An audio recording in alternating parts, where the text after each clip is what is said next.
Hey guys, Gary here. Before we get to the show today, I wanted to highlight our sponsor, Sports Engine. Sports Engine's dedicated to making the life of a youth sports volunteer easier. Through their applications, people are able to save time on administrative tasks, allowing them more time to focus on developing their athletes. More than 1 million teams, leagues, and clubs use Sports Engine every day to run their websites, promote their programs, and to collect signups. They also offer an easy solution for getting uniforms delivered directly to their athletes' homes. It's called Sports Engine Gear, and you can check it out at sportsengine.com/gear to get started. Great. Now, on to our show. You're listening to On the Whistle, the podcast that explores the impact that coaches, teachers, and mentors from youth sports organizations and schools have on young people's lives. Here's our host and Squad Locker CEO, Gary Goldberg.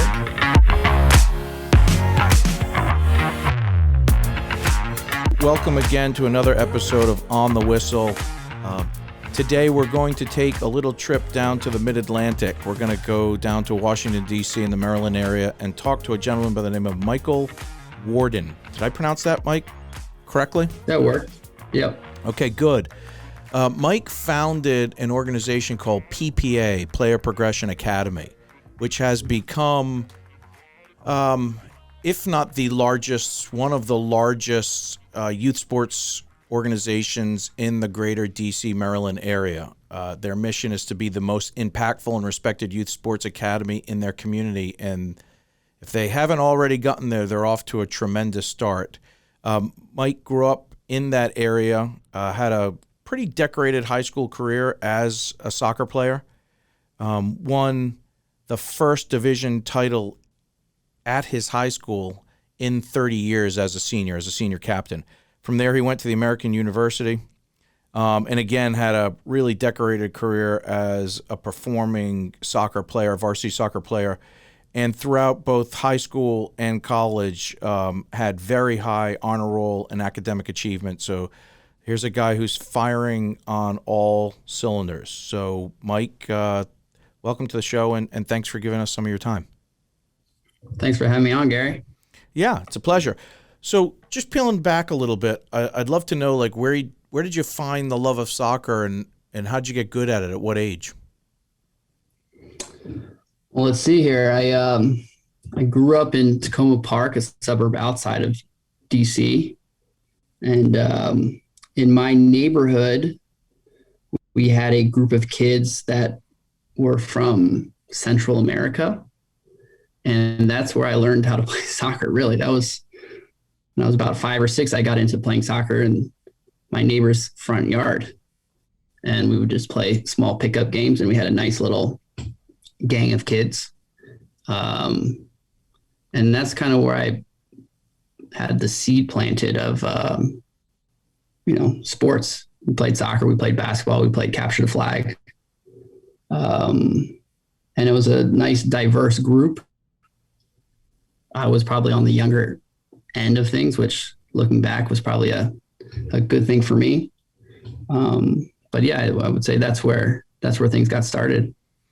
You know, it's interesting you bring up the point already about your neighbors were from Central America. So do you think this having a diverse neighborhood improved the likelihood that you were going to be a better soccer player? Well, I think it increased the likelihood that I would get exposed to soccer in particular. Like when I was growing up, it wasn't that long ago. We're talking mid-90s, late 90s. But even back then, like the MLS didn't start until 98, I think, 96 maybe. So there wasn't even a professional soccer league really. Like watching overseas games wasn't really a thing yet. Right now, like you can't not turn on the TV and see a Premier League game. And video games is another thing that exposes kids to soccer a lot. FIFA is, I think, the most popular sports video game. And that wasn't around when I was a kid. So I think back when I was a kid, soccer wasn't as mainstream as it is today.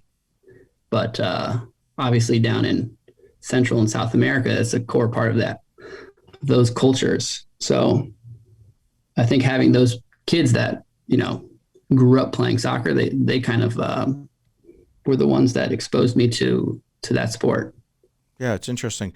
So you go from growing up into high school and college, and I'm just curious, thinking about those times. And this show being focused on mentors, coaches, teachers, and adults who help young people find their path to, their ultimate joy in life or figuring out that path on their own to their full potential. Were there coaches along the way that made an impact in your journey? Absolutely. I don't think there's really anyone that makes it very far without having mentors, particularly in sports when you're a kid. I had all types of coaches. I mean, early on, my coaches were my friends' parents, and they were great for what they brought to the table. And some of those coaches I'm still in touch with. Probably my most pivotal coach was my club soccer coach. And he was just a class act. He was coaching college and was doing travel soccer as part of his coaching profession. And he was just a great coach. He taught us how to be class acts while we played. I mean, we played at a high level, and he was just a great coach. Yeah, when you say he taught you how to be a class act, what does that look like from a coach's perspective and from an athlete's perspective? What is that relationship like? Yeah. Like I remember playing, when you get to these higher levels of youth sports, it's like you go to these tournaments and the parents are so invested psychologically in watching these games. And, you hear about the fights and stuff from the parents. And our coach was very big on just being steady. Like we played hard, but at the end of the day, like he was big on shaking hands after the game. And we played I played for a team from Baltimore, and Baltimore is particularly, it has a reputation for kind of being blue collar, but also very, I would say competitive. Mm-hmm. And so we had parents and we played against teams that things would get very intense. And so I think he just kind of saw that and made sure that we were being mindful as we were, competing mindfully, I would say. Yeah. And did you, as a up and coming athlete, was that something that was difficult for you, or did that come more naturally, finding that balance and not overreacting? Or Yeah, for me personally, it actually, I think, goes along well with my personality. I do have a pretty strong competitive bug, but I'm also, and I think I get this from my father, is pretty even keeled. So the way that he coached resonated really well with me in terms of, you play to win, but you got to be respectful at the same time. And I think you can kind of see that in various professional athletes. There's various personas out there. Some people some of the professional athletes are very flamboyant, and others, like if you saw the Masters this past weekend, I did. There was the caddy of the guy, and at the end he kind of took his hat off to give respects to the course. So it was, that kind of thing is like resonates well with me. And yeah, that was a magical moment. And also the humility of walking around the airports with his green Masters jacket just slung over his shoulder. That was amazing. As if it was just no big deal, right? Where some of the other guys were flying private the next day or whatever, and he's just cruising around, wants to go home. Yeah. So that picture of him sitting in the airport at 7 a.m. or whatever, that was amazing. Yeah, it is an amazing time. So tell me a little bit, before we get into PPA, and we want to dig into that because just the success you've had down in your area and unpacking that for other people who are running youth sports organizations across the country. And, we'd love to share with our audience some of, the things that have worked for you and some of the things that haven't worked for you. But just take a quick jaunt into American University. So you obviously made the team there. Was transitioning to college soccer a big leap for you? Yes. How so? So when you go from high school soccer or travel soccer, you're playing, a couple of times a week. And then you jump into college and all of a sudden it's every day and it's intense. The pressure around college soccer is a lot different than it is in high school and club. When you go to college in Division I, it's kind of the first time that the coach is accountable to the results of these games. And so, like, I found the attitudes of the coaching to be a lot different than the attitudes that I was used to playing high school and club. Like in high school, the coach had been coaching there for 20 years. Like if he didn't win the championship, it was okay. When we got to college, you could feel the pressure from the coaching staff. And so they were very motivated to try to get us to win. So I think the whole vibe of playing in college was different than what I had experienced before. And it was a lot more intense. The commitment level was a lot higher. I mean, when you start playing soccer in particular, because it's a fall sport, so you graduate high school in, let's say, May, preseason soccer will start in August. So you basically have 2 months. And you go from being like a senior, like kind of not really caring about class anymore because like you're already in college and you're hanging out with your friends in the summer. And then all of a sudden you report to the first day of preseason. And it's like, now you're playing with people that look like adults. When you're 18, a 20-year-old looks big and old. And you start going two days, twice a day, nonstop, for about two weeks. And it's intense. It's like working out, it's running, it's training. And it's talking about like the schedule coming up and how hard and who the big teams are. So the intensity level gets ramped up big time when you get to college. And then you get to the off season, which in soccer is the spring. The spring, although it starts in January, off season starts in January. And for us, we were going every day, Monday through Friday, 7 a.m. to 11 a.m.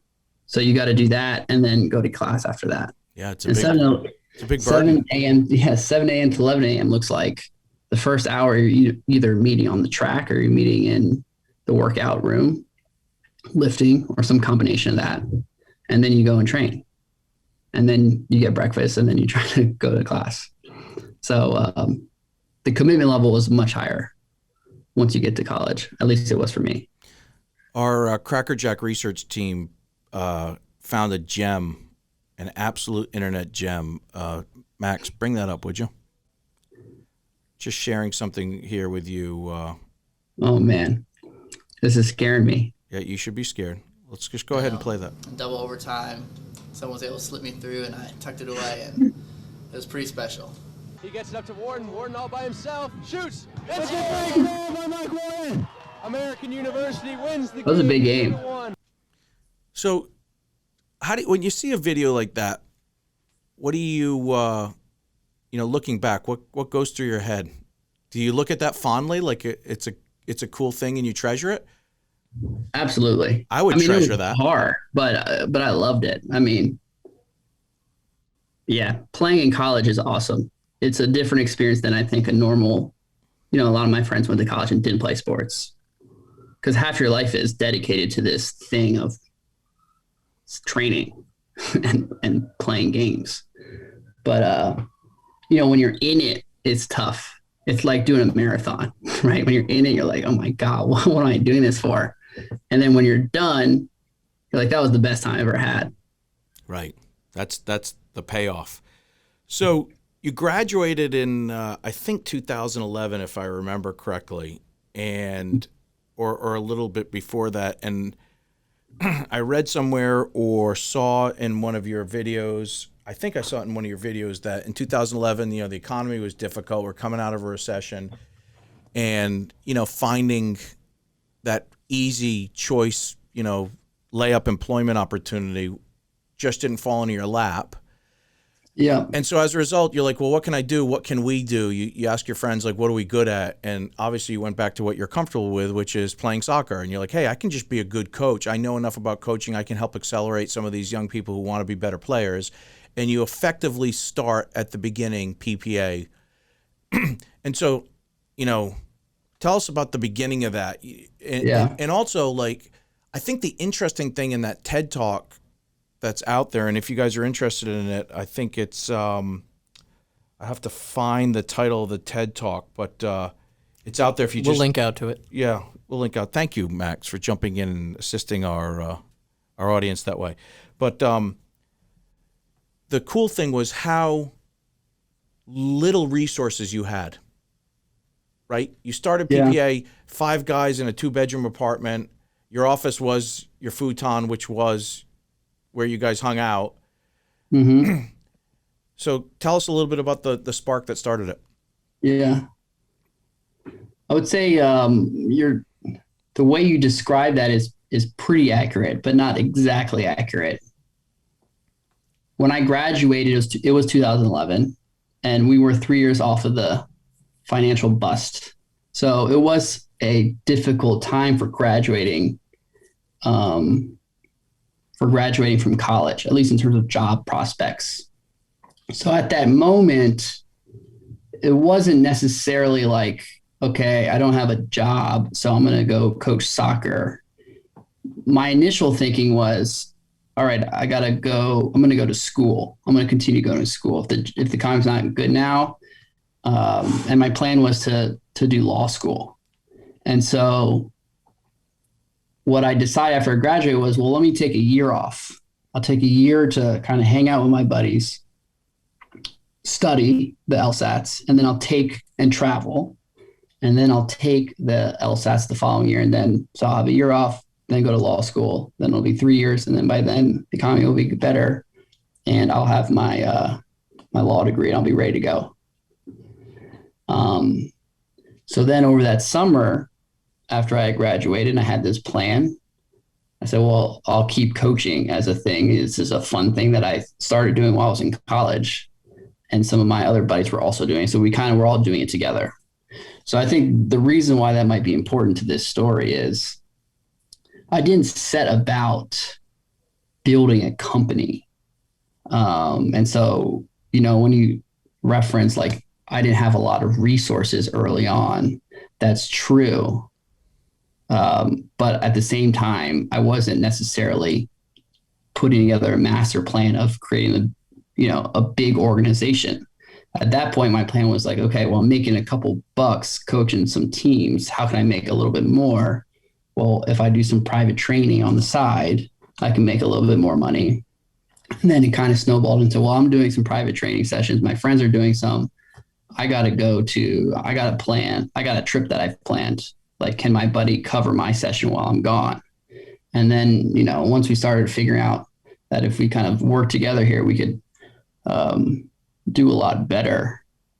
I think that kind of spawned some thinking into, well, maybe we can go down this track and push this a little bit harder. So people ask me a lot, how did I start? And I think in general, my answer is that it kind of snowballed serendipitously. It wasn't necessarily a classic put a business plan together and then raise money and then execute. I've grown a bunch of businesses, and they always have these funny inflection points where they start off as ideas become some sort of a form of reality, and then you get this point of traction where you can feel it accelerating, and then you start to gather the resources around it. Sure. But you've got some pretty lofty stuff on your website. So I'd love to know the origin of some of the stuff. So what we try, and this is a quote from your website, what we try to do every day is make our players into better athletes and better people. And then there's a similar quote, developing players between the lines and outside them, right? Which one? I think it's a great quote, like between the lines and outside them. Both of those quotes talk about character building in coordination with athletics, right? So yeah, we want you to be better at this game. We want to improve your skills, your athleticism, your endurance, whatever that is, right? But in addition to that, we want to build your character. We want you to, quote, be better people, and we want to improve your life outside the lines. So that's a theme in your TED Talk. That's a theme on your website. What's the origin of that interest, and do you think it's working for your organization? How important is it for PPA to have that? Well, I would say developing our athletes as people is central to our approach in how we design our programming, how we train our coaching staff, how we measure our results. How exactly that came about? Was there an inflection point where, we consciously decided this is where we're going to go for it? I don't know if I can necessarily pinpoint that moment. I can speak to maybe how that might have evolved.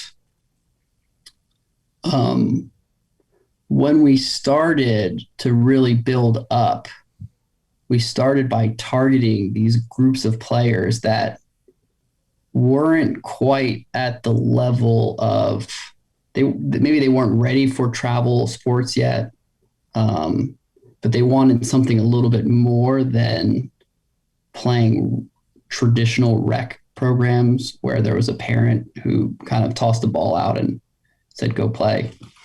And so with those types of players, we did really want to focus on, number one, building the passion for the sport for these kids, because with the passion, I think all the other great things that you get from sports, that follows the passion. And then the other thing was, like you had mentioned, was the character development piece of it. And that was just something that I think naturally I was doing early on. And then I think because it was working for me well, talking about the life lessons of, resiliency and things like that, it just kind of became embedded in the way we did things. And now we've codified a lot of those kinds of ideas in the way we do it because we're an organization. We have lots of people involved. But I think the other thing that we found was, as we grew out of that more niche segment of these kids that were in between, that we found that those same topics of building character resonated with every type of kid, whether it be the kid who's just starting out and just learning the sport, or the kid who's been playing forever. And as you well know, and a lot of people you bring on, those character development things in many ways are the most important pieces of what sports can bring for a kid. Yeah, I completely agree with you. You say you're a bigger organization now with a lot of people. How many players does PPA typically register in a non-COVID related year, right? Obviously, you guys, like all youth sports, unfortunately had a time where you had to kind of struggle through that. But how many coaches, what's your normal staff look like? How big does this program get? Yeah, well, COVID did put a little of a damper on our momentum, but we've actually just started our spring season again. We're actually back now to pre-COVID levels. That's great. Which is exciting, although it also comes with a lot of logistical challenges because we're still dealing with COVID. But this season we'll have roughly 2,100 players participating in our programs. And then with that, we're looking at 80 to 100 staff members to pull off all those programming. It's a lot of kids. It's a lot of people. Yeah. On a similar topic, but kind of derivative, you've got some really interesting girls programs. And I'd love to just talk a little bit about gender equality, and how do you achieve that in your program, particularly for other people who are out there who want to make sure that they're gender balanced in a way that's inclusive. There's a really neat video on the PPA website. And by the way, if you're interested in learning more about it, it's ppateam.com. ppateam.com. And you can go there and see everything from their elementary age kids all the way up to, the elite travel and everything in between, hoops, soccer, camps. It's an impressive organization. But there's this wonderful little video that our researcher Amelia found, and it's there's some moms and some girls playing basketball. And there's a quote from a young girl who's playing, and she says in her own voice, "It's okay to be a female and to be aggressive, to get knocked down and to get back up," right? Now, I have a daughter, and she's now in college, but I love the spirit of that young girl, and I know the value of her understanding her own self-worth and her voice. And so that's a huge asset for young women who, again, are on that progress path towards understanding what their life's going to be about and how to fulfill their own potential. So you're not a girl. You're a guy. You played boys soccer. You were on the men's soccer team at American University, right? Yet you have a gender balanced program. So one, how'd you establish it, being a guy? Yeah. And how do you maintain the sensitivity around the equality piece and doing the right thing for both your program and your community? Yeah. Well, that's a really interesting question. That's what we do here. The short answer, the easy answer is that my sister is involved in the program. She's the head of the premier of our travel soccer program. And so she's set a lot of the precedent for a lot of the things that you've talked about, that you hit on. The longer answer is, well, I'll say my sister also played at a very high level.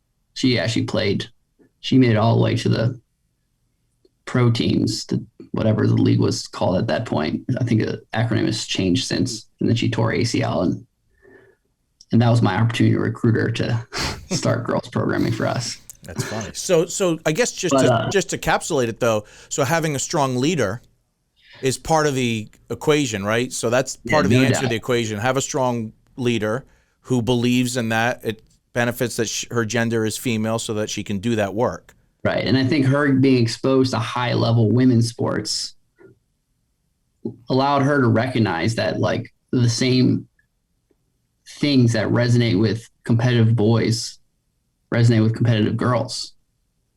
So she was very aggressive about making sure that our girls program was up to par. But I would say the longer answer is, and I know you wanted to hit on gender and the difference between boys and girls, but like, one of the things that our programming or our organization in general is very focused on is the player experience. So, like, the weird thing about running a youth sports organization is, like, it's a business, and in any business, you have to be concerned and focused on what the customer wants. But when it comes to youth sports, you have the parents, which are the customer, but you have the kids who get the service. So it's kind of like private schools where there's these kind of weirdly aligned incentives. The parents sometimes want something that doesn't necessarily align with what's in the best interest of the kid.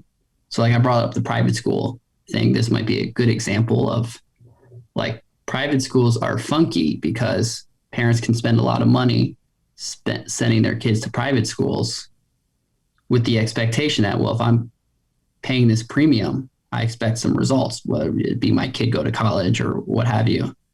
So if I'm a teacher at a private school and the kid doesn't do so well and I want to give him a C, in the back of my head, I know that this might lead to an email from the customer, the parent, who says, well, I signed up. And so that makes those institutions, I think, a little weird. And the same challenges happen when you're running a sports club. You have the parenting of the kid. Sometimes those perspectives are the same. Sometimes they're not.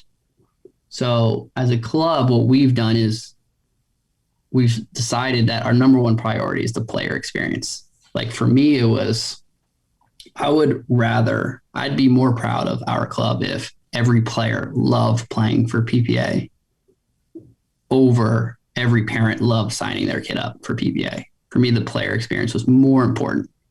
Not to say we ignore parents, we definitely take them into account, but the player was number one for us.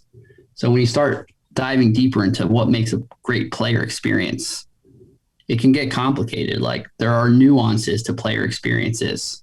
There's differences between younger kids and older kids. There's differences between higher level players and lower level players. And there are differences between boys and girls. But there are also a lot of universal things that we really kind of hone in on. And one of them is competition. Like being competitive resonates with almost any kid, and I think is fundamental to what sports is. So even like a kid who's just started playing sports, he's 5 years old, never touched a ball, you can still teach them to want to win. And it's not a bad thing to want to win. Wanting to win is a good thing because it's the motivator to practice hard, to try to get better, all the good things that you need or you can get out of sports. So teaching kids to be competitive, I think, has been one of our like secret sauces. Like every kid you can teach to be competitive, even if they're not very strong skillfully yet. You know, some of the most exciting games I've seen, like this is crazy, but like you watch like 6-year-old teams playing against each other. Sometimes those are the most dramatic games because those kids, they just like, if you teach them, if both teams really want to win, the coaches have gotten those kids bought in. It doesn't really matter how good they are. Like those games can be wild, even more wild than, 18-year-olds who are at the top of their food chain playing against each other. So competitiveness, I think it goes across all the spectrums, whether you're talking about younger kids, older kids, boys or girls. Another one of those kind of universal truths or principles of sport, I think, is the team camaraderie stuff. That's another thing that we're really big on. And between boys and girls, both of those ring so hard when it comes to what sports gives them, the companionship. And in fact, I would say even girls are almost more into the companionship side of sports than boys are. But certainly for both sides, that's huge, is being able to use sports to create companionship or provide companionship teach companionship for these kids. Like I think about when I was playing, you brought up my college days, and like, do the memories of watching the highlights, like do those ring a bell for me?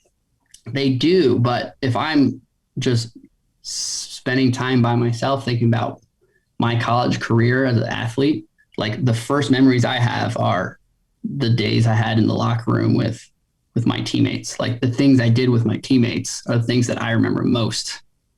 And like, I think it's just a reflection of what sports can bring to anybody.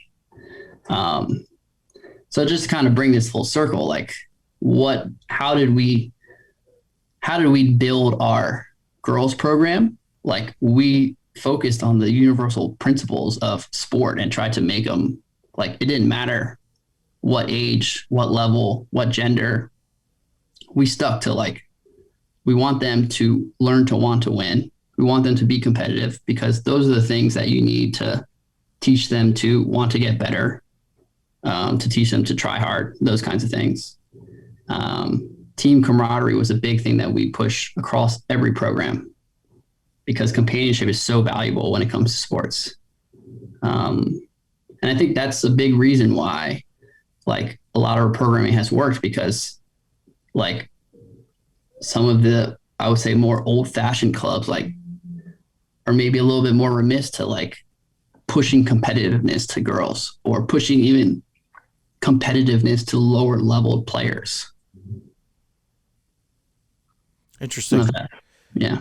Mike, for the people out there that are running their own programs and managing YSOs, youth sports organizations, and building programs and aspire to have one as large and as successful as you, it sounds to me in listening to the TED Talk, and I know before the show when we were connecting and just meeting for the first time, you said, I was younger then and it was a little cringeworthy just watching that. And I respect looking backwards in time. It can be a little cringeworthy, but you talk about something that's kind of profound and I think universal in any entrepreneur or any agent of change. And that is the following, and I felt it in my business too at Squad Locker, in working hard to build that is, as things get more successful, it doesn't necessarily mean that you continue to get happier. Right? No doubt. And, and when you said in your youth, in your young age in that TED Talk, well, the more successful I got, that meant the more coaches I had and the more people I was responsible for. And while you think the scoreboard's ringing a higher score, it can actually feel like a lot of pressure and a lot of complexity. In which you then go on to share that you started using meditation as a way to enhance your ability to think more accurately and more focused about your own personal performance, and then connecting performance with situational awareness, and all of a sudden it starts to come together for you in a better way.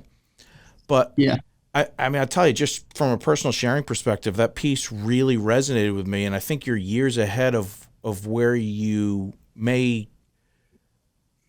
I give you a lot of credit for that, is what I'm trying to say, because I'm 50. I'm 51, and I don't think I figured out what you figured out in that TED Talk, or at least you became aware of in that TED Talk, till my late 40s.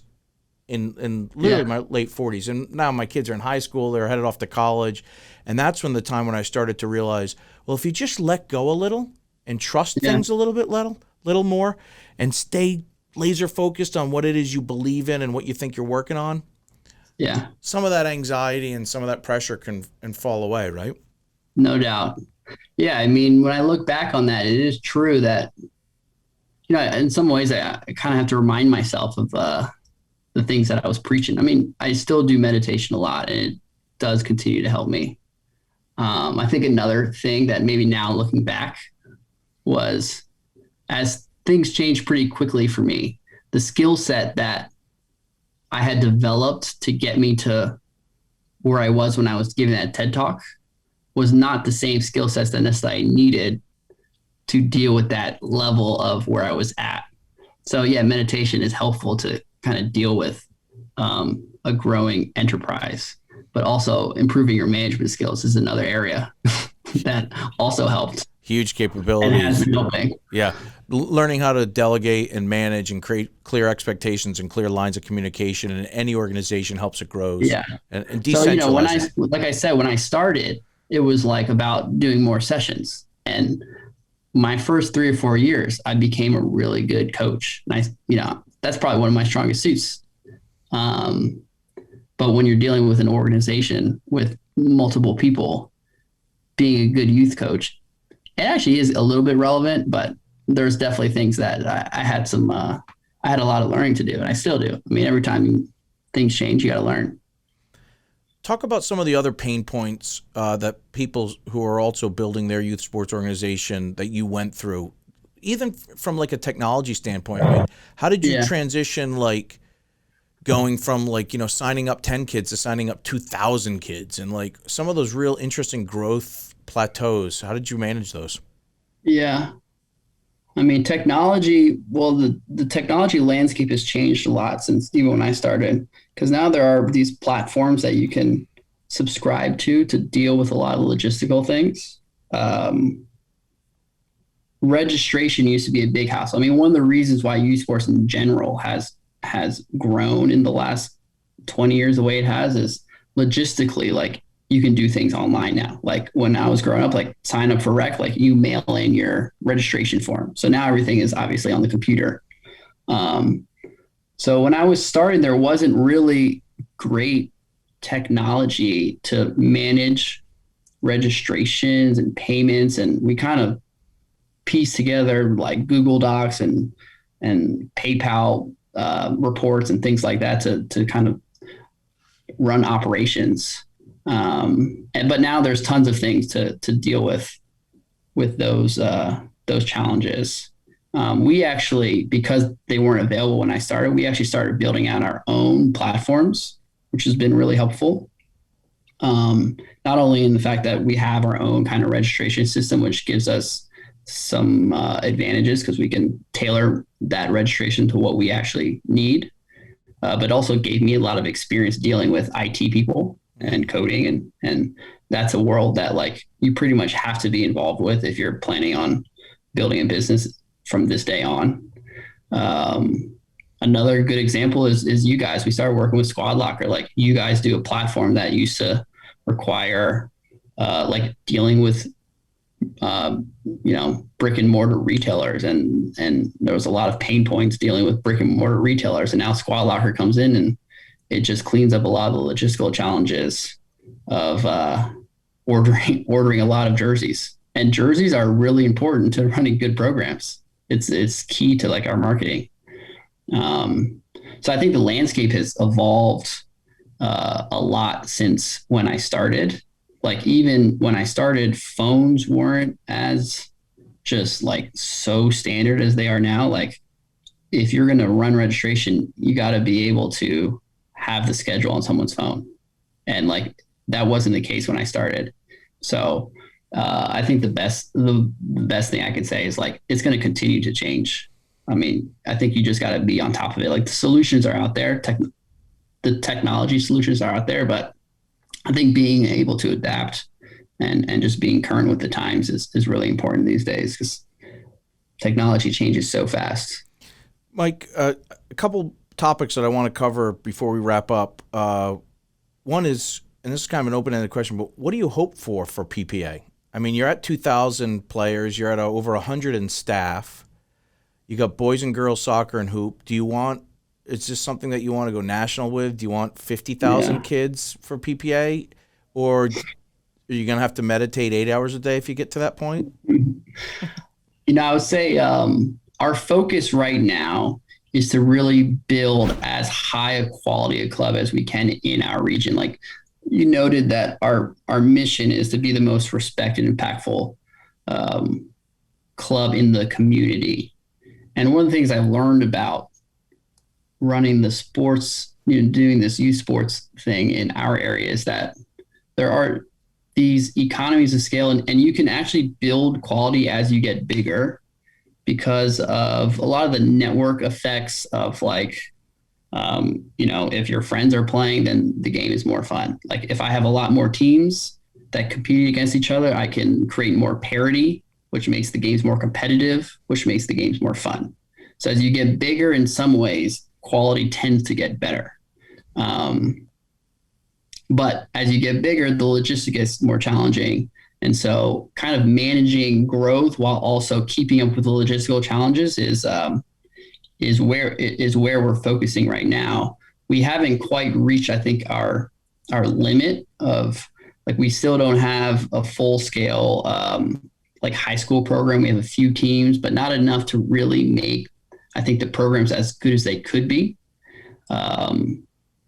And so I think what we're trying to do is just manage our growth to improve the quality so that ultimately we can really just be proud of the club we have in our region and maximize quality. I think that's really our focus is to really try to create the best club.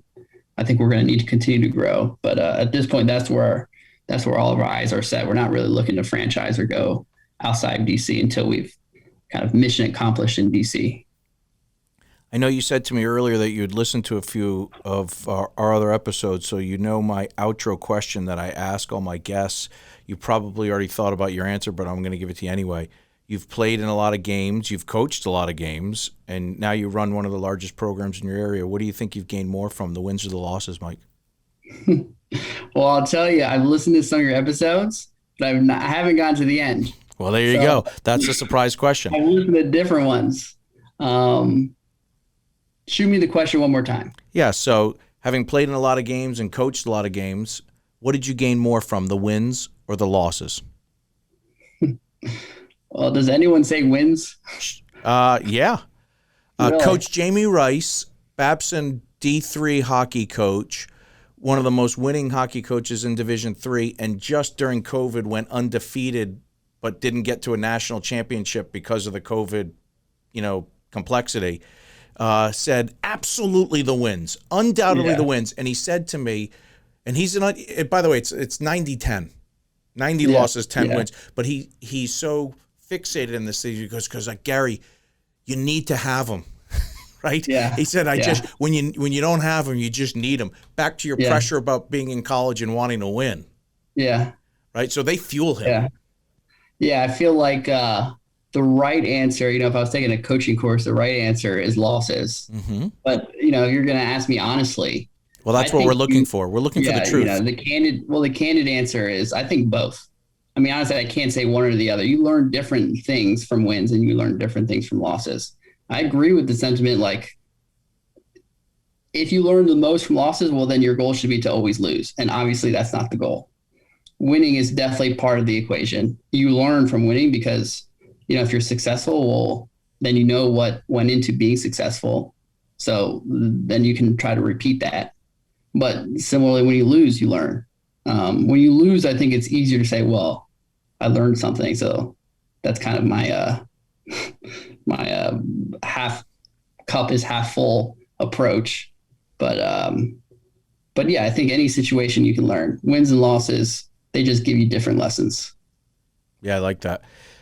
So if you want to learn more about Mike's program, it's ppateam.com. And we really just touched the surface today.